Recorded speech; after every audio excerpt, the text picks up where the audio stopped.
மீண்டும் வரிசையில் நிற்க போகிறோமா? இந்த வரிசைகளை பார்க்குற நேரத்தில் பல ஞாபகங்கள் நிறைய பேருக்கு வரலாம். இரவிரவாக எரிபொருளுக்காக வரிசையில் நின்றது, 2-3 நாட்கள் வரிசையில் நின்றது. சில நேரங்களில் இன்னும் சில சம்பவங்களும் ஞாபகத்துக்கு வரும். ஒரு ஒரு நாளுக்கும் அதிகமான காலம் வரிசையில் நின்றுட்டு சரியா அந்த ஷெட்டுக்கு பக்கத்தில் போகும்போது எரிபொருள் தீர்ந்துவிடும். திரும்பவும் இன்னும் ஒரு நாள் காத்திருக்க வேண்டி இருந்திருக்கும். இப்படி பல ஞாபகங்கள் நிறைய பேருக்கு வரக்கூடும். இந்த மாதிரி ஒரு எரிபொருள் வரிசை பார்க்குற நேரத்தில் என்ன நடந்து கொண்டிருக்கிறது இலங்கையில்? மீண்டும் ஒரு எரிபொருள் வரிசைக்கு நாங்கள் தயாராகி கொண்டிருக்கிறோமா? பெட்ரோலிய கூட்டுத்தாபனத்தினுடைய தலைவர் என்ன சொல்கிறாரு? அது மாதிரி அமைச்சர் நலிந்த ஜெயதிஸ சொல்லுகிற பேனிக் பையிங் தான் இதுக்கு காரணமா? இதுக்கு பின்னால் சொல்லப்படுகிற அந்த 3 விதமான கமிஷன் அது என்ன? அதை கொடுத்துட்டா சரியே அப்படின்னு கூட நிறைய பேர் நினைக்கலாம். ஆனால் அங்கே இருக்கக்கூடிய முக்கியமான விஷயங்கள் என்ன என்பது தொடர்பாக விரிவாக இந்த பதிவில் பேசுவோம் நண்பர்களே. முதலாவது, பெட்ரோலிய கூட்டுத்தாபனத்தினுடைய தலைவர் சொல்றாரு, ஒரு சில நபர்கள் சமூக ஊடகங்கள்லையும் பகிர்ந்து கொள்ளக்கூடிய கருத்துக்கள் தான் இந்த மாதிரி எரிபொருள் வரிசை நிலைமை ஒன்று உருவாக காரணமாகி இருக்கிறது அப்படின்னு சொல்லி. இதில் இந்த விநியோகஸ்தகர்கள் அவங்க 3 விதமான கமிஷனை நீக்க போறதாக சொல்லி இப்போ எரிபொருள் விநியோகம் செய்ய மாட்டோம், சனி ஞாயிறோடு நாங்கள் நிறுத்த போகிறோம் அப்படின்னு சொல்லி தான் அறிவித்திருந்தார்கள். அதில் முக்கியமானவர் தான் குசும் சாந்தநாயக்க. இவர் தான் உபத்தலைவர், இந்த விநியோகஸ்தர்களுக்கான சங்கத்தினுடைய உபத்தலைவர். இவர் ஊடகங்களுக்கு அதிகமாக கருத்துக்களை பகிர்ந்து கொண்ட ஒருவர். இவர் சொல்லக்கூடிய விஷயம், இந்த 3 விதமான கமிஷன் நீக்கப்படுகிற அந்த நிலையில் சனி ஞாயிறு இதோட நாங்கள் எரிபொருள் இருக்கும், அதுக்கு பிறகு திங்கட்கிழமை எரிபொருள் இருக்காது, நாங்கள் தற்காலிகமாக ஆர்டர்களை கொடுக்கறத நிறுத்த போகிறோம் என்று சொல்லித்தான் குசும் சாந்தநாயக்க சொல்கிறார். ஆனால் பெட்ரோலிய கூட்டுத்தாபனத்தினுடைய தலைவர் சொல்றாரு, இந்த மாதிரி நபர்கள் சமூக ஊடகங்களுக்கு கருத்து தெரிவித்ததால் தான் மக்கள் இது மாதிரி ஒரு தட்டுப்பாடு வந்துவிடும் என்று சொல்லி பயந்து போய் வரிசையில் நின்று கேள்விக்கு அதிகமாக இந்த மாதிரி எரிபொருளை வாங்குறாங்க. அதனால ஒரு பெரிய வரிசை உருவாகி இருக்கிறது. இதில் எந்த உண்மையும் இல்லை, நாங்கள் அளவுக்கு அதிகமாகவே பெட்ரோல் விநியோகம் செய்கிறோம்னு சொல்கிற பெட்ரோலிய கூட்டுத்தாபனத்தினுடைய தலைவர் இந்த சாந்தநாயக்க என்பவருக்கு இவ்வளவு எரிபொருளை வாங்கியிருக்கிறாரு கடந்த 2 நாட்கள் என்ற விவரங்களையும் வெளியிட்டார். அமைச்சர் நலிந்த ஜெயதிஸும் சொன்னார், இந்த மாதிரி ஊடகங்களுக்கு கருத்து சொன்னவர்களே அதிகமாக ஆர்டர்களை கொடுத்திருக்காங்க, சனி ஞாயிறு இந்த 2 நாட்களிலும் கூட அவர்களும் பெற்றிருக்கிறார்கள் என்கிற விஷயத்தை அவர் குறிப்பிட்டிருந்தார். பெட்ரோலிய கூட்டுத்தாபனத்தினுடைய தலைவர் இன்று ஊடகங்களுக்கு கருத்து தெரிவிக்கும் போது சொன்ன விஷயம், சனிக்கிழமை வழக்கமாக ஒரு நாளைக்கு விநியோகிக்கிற அளவை விடவும் 2 மடங்கு அதிகமாக விநியோகம் செய்யப்பட்டிருக்கு. வழமையா பெட்ரோலிய கூட்டுத்தாபனம் ஞாயிற்றுக்கிழமைகளில் விநியோகம் செய்யறதில்லை. ஆனால் இன்றைய தினம் இந்த ஞாயிற்றுக்கிழமை மார்ச் 2ஆம் தேதி இன்றைய நாளிலும் கூட பெட்ரோல் விநியோகம், எரிபொருள் விநியோகம் நடந்து கொண்டிருக்கிறது. எந்த விதத்திலும் ஒரு தட்டுப்பாடு ஏற்படுறதுக்கான வாய்ப்பே இல்லை, அதற்கு இடமளிக்க மாட்டோம் என்று சொல்லி உறுதியான முடிவில் இருக்கிறார் பெட்ரோலிய கூட்டுத்தாபனத்தினுடைய தலைவர்.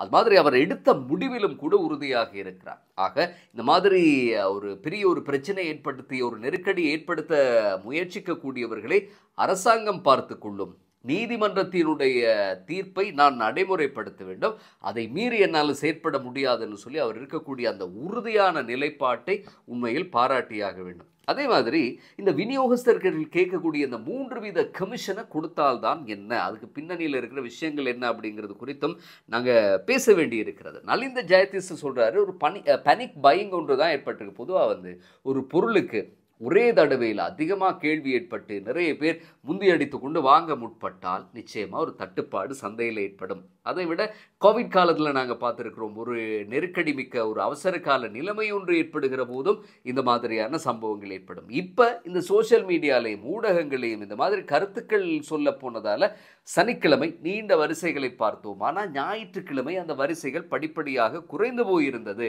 ஆகவே தட்டுப்பாடு இல்லை, வரிசையில் நின்று நேரத்தை வீணடிக்காதீர்கள், அதில் எந்த அர்த்தமும் இல்லை என்று சொல்லி அமைச்சர் நலிந்த ஜெயதிஸ ஏற்கனவே குறிப்பிட்டிருக்கிறார். சரி, இப்போ விநியோகஸ்தர்கள் கேட்கக்கூடிய என்ற 3 விதமான கமிஷன், இதனுடைய பின்னணி என்ன, அது கொடுத்தால்தான் என்ன, அவர்களுடைய கோரிக்கையை தானே முன்வைக்கிறாங்க அப்படின்னு பலரும் யோசிக்கக்கூடும். ஆனால் அங்கே இருக்கக்கூடிய மிக முக்கியமான விஷயம், மக்கள் பணம் 3500 கோடி தவறாக இதுவரையில் இந்த கமிஷனால் வழங்கப்பட்டிருக்கு அப்படிங்கிறது தான். இது குறித்து இன்றைய தினம் புபுது ஜெயக்கொடி பெரட்டுகாமி கட்சியினுடைய உறுப்பினர் புபுது ஜெயக்கொடி கருத்துக்களை முன்வைத்திருந்தார். அவர் தெளிவாக இது தொடர்பாக விளக்கப்படுத்தியிருந்தார். அவர் சொல்றாரு, பெட்ரோல் லிட்டர் இந்த மாதிரி 3 வீதமான கமிஷன் ஒன்று கொடுக்கப்படுகிறது. ஆக 2009ஆம் ஆண்டு தான் இது நடைமுறைக்கு வந்திருக்கு. எரிபொருள் நிரப்பு நிலையங்களினுடைய அந்த உரிமையாளர்கள் இந்த கமிஷனை பெற்றுக்கொள்கிறார்கள். ஏன்னா அந்த சந்தர்ப்பத்தில் இருந்த கமிஷன் 1.5 வீதம். அது போதுமானதாக இருக்கவில்லை. ஏன்னா மின்சார செலவு, அது மாதிரி ஊழியர்களுக்கான கொடுப்பனவுகள் வழங்க வேண்டியிருந்தது, இப்படி பல்வேறுபட்ட செலவுகள் இருந்ததால் அந்த 1.5 வீதம் போதாதுன்னு சொல்லி 3 வீதமாக 2009ஆம் ஆண்டு அது அதிகரிக்கப்பட்டிருக்கு. ஆக 2009ஆம் ஆண்டு தான் 3 வீதம் அதிகரிக்கிறாங்க. அப்போ 162 ரூபாய், 162 ரூபாய்க்கு 3 வீதம்னு பார்த்தா 4 ரூபாய் தான் அப்போது ஒரு லிட்டர் ஒன்றுக்கு இந்த மாதிரி கமிஷன் கிடைக்கும். ஆனால் என்ன நடந்தது? படிப்படியாக இலங்கையில் எரிபொருள் விலை அதிகரித்து கொண்டே போய் 2022 உங்களுக்கு ஞாபகம் இருக்கும், நெருக்கடி காலத்துக்கு பிறகு 300 ரூபாயும் அது கடந்தது. 300 ரூபான்னு எடுத்துட்டிங்கன்னா 3 வீதம் 9 ரூபாய். இது சாதாரணமாக 9 ரூபாய்ன்னு எடுக்க முடியாது. இலங்கை முழுவதுமாக விநியோகம் செய்யப்படுகிற போது அது எத்தனை லீட்டர்கள் என்பதை நாங்கள் கணக்கு பண்ணி பார்க்க வேண்டியிருக்கும். ஆக இந்த மாதிரியான ஒரு நிலையில் தொடர்ச்சியாக இந்த விநியோகஸ்தர்கள் 3 வீதமாக கமிஷன் எடுக்கிற போது அது மிகப்பெரிய ஒரு தொகை. இது ஒரு பெரும் பிரச்சனை ஏற்படுத்தி இருந்த நிலையில் 2023ஆம் ஆண்டு ஒரு கமிட்டி தெரிவுக்குழு ஒன்று அமைக்கப்படுகிறது. இந்த தெரிவுக்குழு சில பரிந்துரைகளை முன்வைக்கிறாங்க. அவங்க சொன்ன மிக முக்கியமான விஷயம், 2023 இந்த 3 வீதமான கமிஷன் காரணமாக, தவறான இந்த முடிவு காரணமாக 3500 கோடி இழக்கப்பட்டிருக்கிறது, மக்கள் பணம் அப்படின்னு சொல்லி அவர்கள் குறிப்பிட்டது ஒரு பரிந்துரையும் செய்கிறார்கள். 2009 இருந்த அந்த விலைக்கு, அந்த உச்ச விலையாக அதை நிர்ணயித்து 162 ரூபாய்க்கே 3 வீதம் கொடுங்க. அதைவிட இந்த பெட்ரோல் எரிபொருள் விலை அதிகரிக்கிற ஒவ்வொரு சந்தர்ப்பத்திலும் அதற்கேற்ப 3 வீதம் கமிஷன் வழங்க முடியாது என்ற பரிந்துரையை அவர்கள் முன்வைத்திருந்தார்கள் 2023. ஆனால் ரணில் விக்ரமசிங்கவினுடைய அந்த ஆட்சி காலத்தின் போது அவர் அதை நடைமுறைப்படுத்தவில்லை. அதுக்கு பல காரணங்கள் இருந்ததாக புபுது ஜெயக்கொடி குறிப்பிடுகிறார். ஏன்னா எரிபொருள் நிரப்பு நிலையங்களுக்கான இந்த லைசன்ஸ் அப்போ அமைச்சர்கள், கேபினட் அந்தஸ்து பெற்ற அமைச்சர்கள் சிலர், அது மாதிரி பாராளுமன்ற உறுப்பினர்களுக்கு கூட சொந்தமாக இருந்தது வெவ்வேறு பெயர்களில்.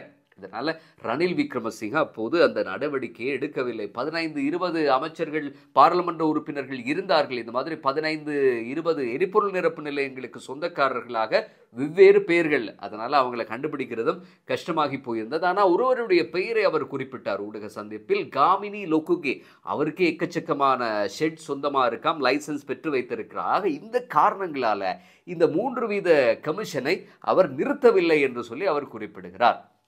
ஆனால் இப்போதைய அரசாங்கம், பிமல் ரத்நாயக்க அமைச்சர் சொல்லுகிறார், அரசாங்கம் இந்த கோரிக்கைகளுக்கு, இந்த எச்சரிக்கைகளுக்கெல்லாம் மண்டியிடாது, எடுத்த முடிவில் அப்படி உறுதியாக இருப்போம் என்று சொல்லுகிறார் பிமல் ரத்நாயக்க. ஆகவே இப்போது நாங்கள் அண்மையில் காலமாக பார்க்குற இந்த பாதாள உலக கோஷ்டி பிரச்சனை, இது மாதிரி இப்போ நாங்கள் பார்க்கக்கூடிய இந்த எரிபொருள் வரிசை, அதோட பின்னணியில் இருக்கிற இந்த 3 வீத கமிஷன், இந்த மாதிரியான சம்பவங்கள்லாம் பார்க்குற நேரத்தில் பின்புலத்தில் ஒரு அரசியல் ஆதரவு தொடர்ந்துமே இருந்து கொண்டிருந்தது.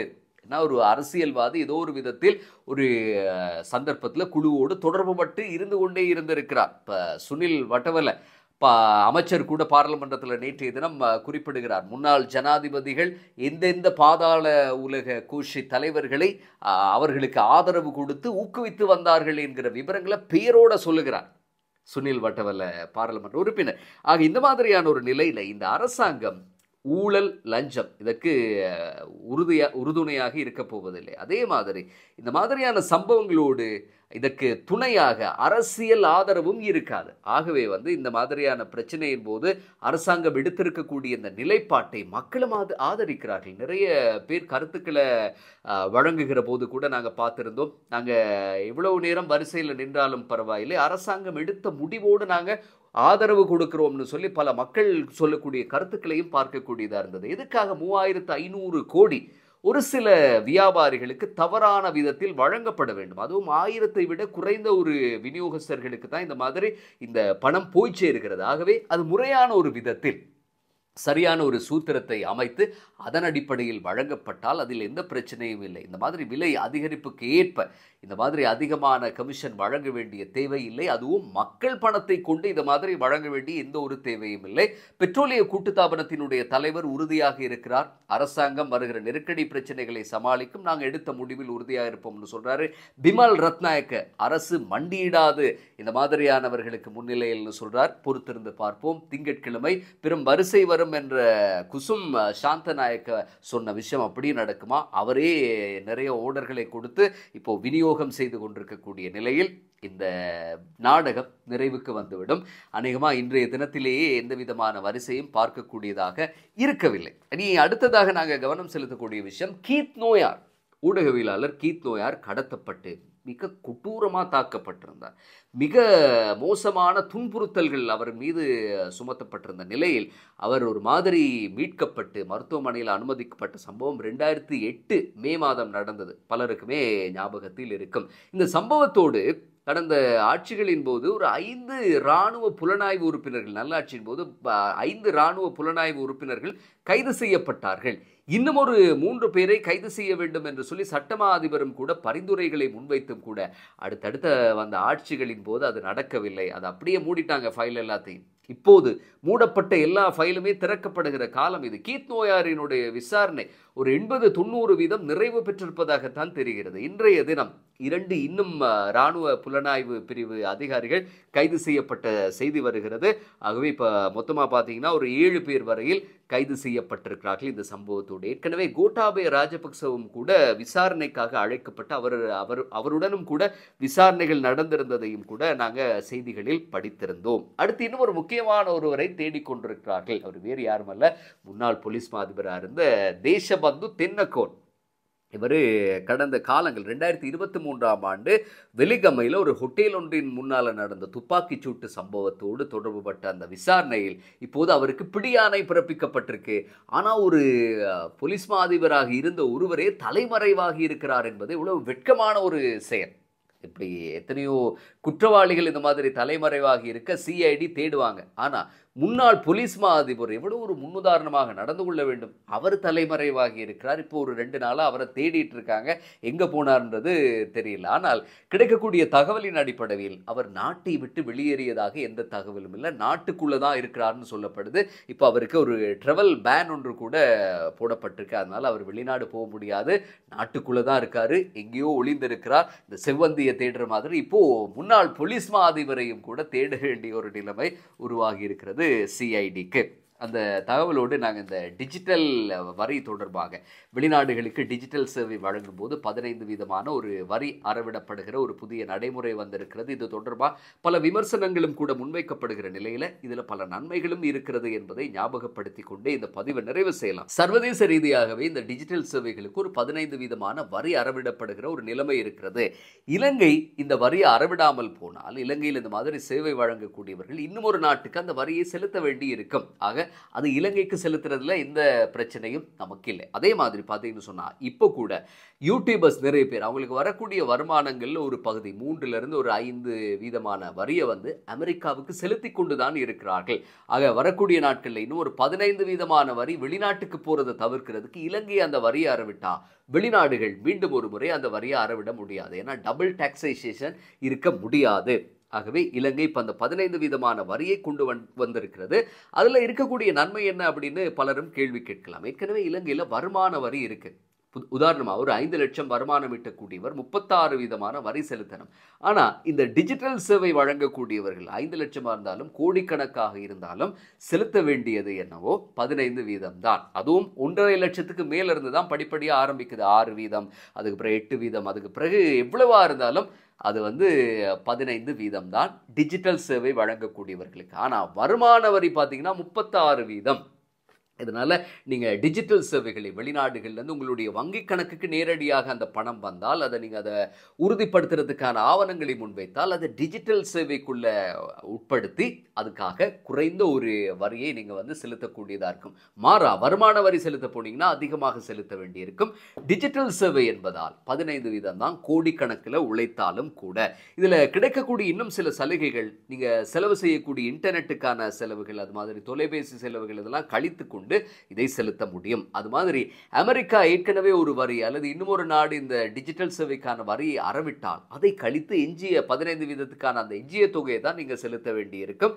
அந்த டபுள் டாக்ஸேஷன், இன்னும் ஒரு நாடு உங்களிடம் ஏற்கனவே 15% வரி அறவிட்டால் அதுக்கான ஆவணங்களை சமர்ப்பித்து நீங்கள் இங்கு வரி செலுத்த வேண்டிய தேவையும் இருக்காது. இந்த தகவல்களை ஏற்கனவே பிரதி அமைச்சரும் கூட ஊடக சந்திப்பொன்றின் போது கலந்து கொண்டு தெரிவித்திருந்தார். மீண்டும் நாங்கள் அடுத்த பதிவில் சந்திக்கலாம்.